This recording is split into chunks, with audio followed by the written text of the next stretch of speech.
नमस्कार दोस्तों, आप सभी का स्वागत है हमारी इस पावन कथा में। आज हम आपको सुनाने जा रहे हैं सावन के महीने की एक ऐसी भावपूर्ण, प्रेरणादायक और चमत्कारी कहानी जिसे सुनकर आपका मन भक्ति भाव से भर जाएगा और भगवान भोलेनाथ के प्रति आपकी आस्था और भी मजबूत हो जाएगी। दोस्तों, सावन का महीना भगवान शिव को अत्यंत प्रिय है। यह महीना केवल एक धार्मिक समय नहीं, बल्कि आत्मा की शुद्धि, मन की शांति और जीवन में सुख समृद्धि लाने का अवसर होता है। इस महीने में जो भी भक्त सच्चे मन से शिव जी की आराधना करता है, उसकी हर मनोकामना पूर्ण होती है। अब शुरू करते हैं हम कहानी की तरफ। एक छोटे से गांव में रमेश नाम का एक युवक रहता था। रमेश बहुत ही गरीब था, लेकिन उसका दिल बहुत साफ था। उसके माता पिता नहीं थे और वह मजदूरी करके अपना जीवन यापन करता था। उसकी जिंदगी में एक हर तरफ दुख और संघर्ष ही संघर्ष था। गांव के लोग अक्सर कहते थे कि रमेश की किस्मत बहुत खराब है, लेकिन रमेश कभी भगवान से शिकायत नहीं करता था। वह हमेशा कहता था, भगवान जो करते हैं अच्छे के लिए करते हैं। एक दिन गांव में एक साधु महाराज आए। उन्होंने पूरे गांव में प्रवचन दिया और बताया कि सावन का महीना शुरू होने वाला है। उन्होंने कहा, जो भी व्यक्ति सावन के महीने में सच्चे मन से भगवान शिव की पूजा करता है, उसके जीवन के सारे दुख दूर हो जाते हैं। रमेश ने यह बात अपने दिल में बसा ली।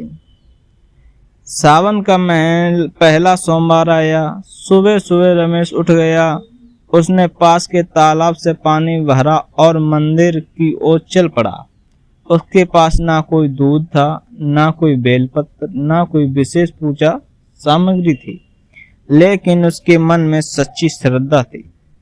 वह मंदिर पहुंचा और शिवलिंग पर जल चढ़ाते हुए बोला, भोलेनाथ, मेरे पास देने के लिए कुछ नहीं है, बस मेरा सच्चा दिल है, आप इसे स्वीकार कर लीजिए। उसकी आंखों में आंसू बहने लगे। उसी समय मंदिर में एक अमीर आदमी भी पूजा करने आया। उसके साथ बहुत सारी पूजा सामग्री थी, दूध, फल, मिठाई, फूल, सब कुछ उसके पास था। उसने रमेश को देखा और हंसते हुए बोला, ऐसे पूजा करने से कुछ नहीं होता है। भगवान को खुश करना है तो अच्छी चीजें चढ़ानी पड़ती हैं। रमेश चुप रहा, उसने कुछ नहीं कहा। दिन बीतते गए। रमेश रोज सावन के हर सोमवार को मंदिर जाता और सच्चे मन से पूजा करता था। धीरे धीरे उसकी भक्ति और भी गहरी हो गई। एक रात रमेश को सपना आया। सपने में भगवान शिव प्रकट हुए। उसने चेहरे पर दिव्य तेज था। उन्होंने मुस्कुराते हुए कहा, रमेश, मैं तुम्हारी सच्ची भक्ति से प्रसन्न हूँ। रमेश घबरा गया और हाथ जोड़ के बोला, प्रभु, मैं तो एक छोटा सा इंसान हूँ, मैंने ऐसा क्या किया? भगवान से बोले, तुमने मुझे सच्चे दिल से याद किया, बिना किसी लालच के। यही सबसे बड़ी पूजा होती है। अगले दिन रमेश की जिंदगी बदलने लगी। जिस काम के लिए वह रोज भटकता था, अब उसके काम मिलने लगा। धीरे धीरे उसकी आर्थिक स्थिति सुधरने लगी। गांव के लोग हैरान थे। जिसे वे बदकिस्मत कहते थे, अब वही इंसान खुश रहने लगा। उधर वह अमीर आदमी जो दिखावे की पूजा करता था, उसके जीवन में समस्याएं बढ़ने लगीं। उसका व्यापार घाटे में जाने लगा। एक दिन वह बहुत परेशान होकर उसी मंदिर में आया। वह रोते हुए बोला, भोलेनाथ, मैंने हमेशा आपकी पूजा की, फिर भी मेरे साथ ऐसा क्यों हो रहा है? तभी मंदिर के पुजारी ने कहा, तुमने पूजा तो की लेकिन दिल से नहीं की। सिर्फ दिखावे के लिए भगवान को भक्ति चाहिए, दिखावा नहीं। उस दिन से उस अमीर आदमी की सोच बदल गई। वही भी सच्चे मन से पूजा करने लगा। दोस्तों, इस कहानी से हमें क्या सीख मिलती है? यह कि भगवान को खुश करने के लिए बड़ी बड़ी चीजों की जरूरत नहीं होती। जरूरत होती है तो सिर्फ सच्चे दिल और श्रद्धा की। सावन का महीना हमें यही सिखाता है कि हम अंदर की बुराइयों को दूर करें, अपने मन को साफ करें और भगवान शिव की सच्चे मन से भक्ति करें। अब बात करते हैं सावन महीने में क्या करना चाहिए। सावन में रोज सुबह जल्दी उठें और स्नान करके भगवान शिव का ध्यान करें। शिवलिंग पर जल, दूध और बेलपत्र चढ़ाएं।